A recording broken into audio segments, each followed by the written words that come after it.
I just want to let you know up front, I adored the first two seasons of the show, but this reinvention, third season, first season, whatever you want to call it, is outstanding. So Oh, just thank you, sir. congratulations here. Thank you very much. Yeah, we tried our darndest. Yeah, So, I mean, I didn't even know I was part of the Lestat talk or whatever it is, but I've been seeing clips all day of the Beacon show last night. Were you there? I was there, man. It was I didn't go to sound check. I didn't see anything. I came in as a total fan. And Yeah, it's crazy that in theory that's just an actor.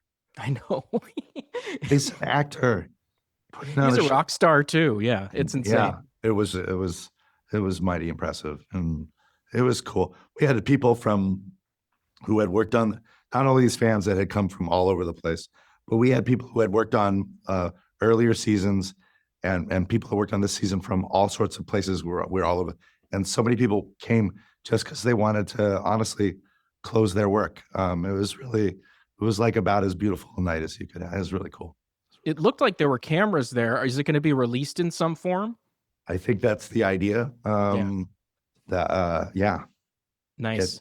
grab it all I while you can. can't wait to see it. I have to assume this was the biggest kind of undertaking in a lot of ways Yeah, because you've spent all this time, in seasons one and two making the show the way you made it. And then you have to take those same characters and make an entirely new series yeah. with, almost kind of transforming them with a new feel. So what is step one for you and what was kind of the hardest part getting across the finish line? Oh, it was a lot of hard. It was a hard year. Um, well, first off, it starts out really joyous and exciting because you're like, yeah, let's like strip the paint off and throw a new engine in and all that kind of stuff. And that part, you probably feel you started a place of not arrogance, but you're just excited. Oh, this will be fun for everybody, for the actors, for writers. Um, and basically, we do what we normally do. Here's the book. What are the 10 poles? What are the really essential relationships? Get those, feel really good about those. Be hard on part of the text that says, oh, this would be great to do, but didn't we do that in season one or season two? Is it just enough that Lestat is experiencing that same thing? And generally speaking, we said no, and we Mm, didn't do that. There's a large part of the show that allowed us, or the book, um, the omniscientness of it. But there are large swaths of it that are in Marius's point of view or Armand's point of view, and we were like, we're making the vampire Lestat. So those are sometimes woven into scenes in here, and sometimes moved for later exploration. So you just start giving yourself enough of that. Then we made a decision not to follow the book in terms of like there's just one concert, it's a bookend. Let's do a tour. And so we're gonna need some songs. And so and that's really hard to do. Oh, Daniel Hart, could you just go write us 16 bangers? I mean, most musicians take a whole career to do that. So how to harness that, how to save space in the scripts as they're being written, to drop down these songs and to shape around them, sometimes restructure as they come in, so that those are really truly the emotional high points of most of the episodes. And yeah. so that is a large leap of faith on everybody, not only us in the writers' room, but like the suits that are reading the scripts and going like, "What?" It's like, trust me, wait till the loneliness drops in. It's gonna work like you won. So there were a lot of ambition, and then how do you replicate a road show if you're not really going to do a road show? So you got to be sharp about how you're shooting. And it was like uh, mostly like how many stupid fucking giant headaches could we put in one season, and let's do it and say no to all, bring them all in. That's kind of how it worked. Well, at least you weren't shooting period anymore. You've caught up. Well, Um, we got somewhat, some period somewhat. too. Yeah. Yeah. So, oh my I God. love a good Right. fictional rock band. Yeah. Um, but that's hard to pull off. A lot of times it falls flat because the songs just aren't good. So, was there a deep conversation about like musical influences and taste and genre and how good the songs should be, or are you just like going Daniel, save us here, get to it? Yeah, yeah, there's a lot of, again, I'd say there's a couple of songs that dropped in that absolutely made us restructure episodes for how great they were and how, oh, Yeah. so we can move this way. Um, a lot of that is blueprint. You can write 16 banger songs if you get the right artists at the right time in the right moment. But the thing about translating that to the screen that you're talking about, how it falls flat, it was really important. We were already thinking ahead. We need actors who can play. And first and foremost, you're not just faking stuff. So that already shrinks your acting pool. Then you got to get them together and rehearse. That's not normal time you would have budgeted for things. You've got to make them feel like a band.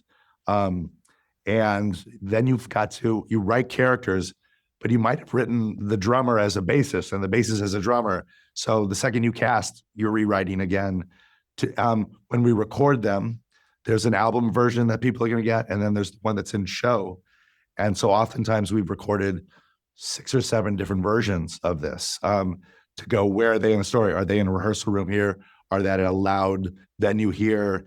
And so we were trying to make the decisions to make you feel like we embraced the mistakes along the way and made it feel a little dirty here and there, because we wanted to do the thing that you were afraid of, which is, oh, the can sound, or this thing that just feels like. So there was a lot of effort in every portion of it to try to make it feel believable. Yeah. I mean, everyone who's seen the first 2 seasons know that Sam is a charisma machine and a Yeah. scene stealer. Yeah. But I mean, was there any like conversation about how you're kind of flip-flopping Sam and, Louis Yeah. basically through they're one's a supporting character now and one's a lead character now. Yeah. How did that kind of go with the actors? Oh, man, They've been looking forward to this. it's a dream, right? Yeah. The amount of work that Jacob put in for the first 2 years, the Amazing. amount of work that Sam did this year, it is way above the norm. It's TV. You're supposed to shuffle an A, B, and C story. You're not supposed to put one actor basically into every frame. It's a recipe to shut down. So both of them did incredible preparation. But I think there's been this lovely handoff, because there's also the difficulty of being on a show where you are inactive. You're a racehorse, but you only get one bite this week. And so I think they both recognized what that is and what the kind of support they can give to each other as dear friends now, and as scene partners, and as how to behave at the top of the call sheet so that it trickles down for everybody. So there's all this results oriented stuff, but then there's also this other thing that made it a really lovely experience for people to be on, when it is really rigged not to be a lovely experience, because our scripts are too dense. We should write less than we do in the amount of time that we have. And we've gotten very artful at figuring out how to shoot an 18 script day in 12 days. It puts a lot of pressure on everybody. So it's just one of those wonderful things that we had very particular human beings take the first 2 slots of the show. Yeah. And I'll never get away with it ever again in my career. Well, I'm hoping you keep going here. I'll just say episode 6 left my jaw on the floor, so I can't wait for whatever's next. But I know the Vampire Chronicles books, they get bigger and stranger as they go in ways that are fascinating, like cosmic, or there's a literal devil, or Atlantis, or ancient spirits and body swaps. Have you and the team decided how far into the mythology you want to travel, or is there a purposeful endpoint that you were like, I only want to go to here? My endpoint is when Jake and Sam don't want to do it anymore, or there's not a big enough audience, and that just takes away from there, or they age out of it, or I'm out of the gas. There's no gas in the tank or something like that. There's all sorts of ways it could end. There's limitless possibilities about how it can continue. Yeah. On the weird stuff that gets in the rest of these books, we don't fear it. We love it. There's always a way in. There's always you have a way of making this stuff work. Well, that's cool. You can just dismiss it, or you can go, I lost your way, or whatever. Or you can sit there for a second and go, what was Anne up to? What is she really thinking? What have we done before? How can we merge these two things? You never give up on the books. There would be no show without these books. There's a reason why there's this giant fandom out there because of these books. There was a writer who had a singular vision that wrote like no one else on the planet. And you'd be foolish not to kind of sit in it for a little bit and go, okay, how can it be done? There's always a way. There's always a way. It's always kind of a question that's at the top of my brain because yes, you want to be faithful to the books, but you often change things pretty dramatically. Um, and the changes feel surgical almost, like a little shift in timeline or identity or sexuality or backstory can completely alter the meaning of a character. So, how do you decide what is sacred Yeah. in Anne Rice versus what's available to reinvent? I think the comfortable part about that is make 10 polls, Mm. make places in the narrative that we can merge back into Anne's vision of the thing. Generally speaking, our major choices for the most part are how we get there. And there's ways to get there in different ways, different choices that we make that can we think keep the spirit, keep the tone of the thing alive. And it's mostly because we wanted book readers, people who knew these stories, to have an original, exciting experience. Yeah. Because, you know, there's a graveyard of adaptations that were so loyal to the book. These things are deadly because those books were written as books. Yeah. You know, and there's a certain way that works. And you have to transfer this to serialized television. There are certain ways that this works. And sometimes those things aren't compatible. So your job is to not, you know, run over Anne. It's to take her along with you and how you can negotiate that. So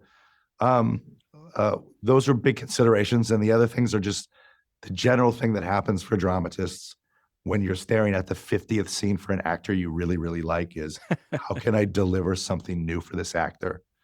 So they're not looking at us going, you know, we did that one already. So Yeah. I don't know.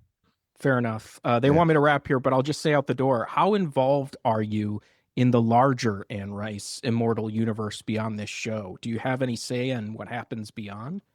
We talk occasionally in moments when we're sharing characters. That's a question for Mark Johnson. Mark Johnson is the overall architect of the thing. I'm on the mothership of this thing, you know.